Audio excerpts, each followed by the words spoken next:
Hello, Shaji മാരു. ഒരിക്കൽ തെരുവിലൂടെ ഒരാൾ ഒരു ഭിക്ഷാപാത്രവുമായി എനിക്ക് വിശക്കുന്നേ എന്ന് പറഞ്ഞ് തെരുവിലൂടെ ഭിക്ഷയാചിച്ച് മുന്നോട്ട് പോയി. രാവിലെ മുതൽ വൈകുന്നേരം വരെ അയാൾ ഭിക്ഷയാചിച്ച് തെരുവിലൂടെ മുന്നോട്ട് പോയിട്ടും ആരും തന്നെ ആ ഭിക്ഷാപാത്രത്തിലേക്ക് നാണയത്തുട്ടുകൾ എറിഞ്ഞു കൊടുത്തില്ല. അവസാനം വിശപ്പ് സഹിക്കാൻ കഴിയാതെ അയാൾ ആ തെരുവിന്റെ ഒരു മൂലയിൽ അങ്ങനെ മരിച്ചു വീണു.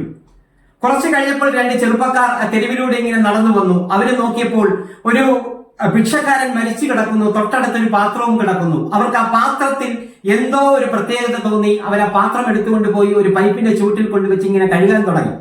കഴുകുന്നതിനനുസരിച്ച് അതിന്റെ തിളക്കം ഇങ്ങനെ കൂടി വന്നു. അവസാനം അവർക്ക് മനസ്സിലായി ഇതൊരു സ്വർണ്ണപാത്രമാണ് എന്നവർക്ക് മനസ്സിലായി.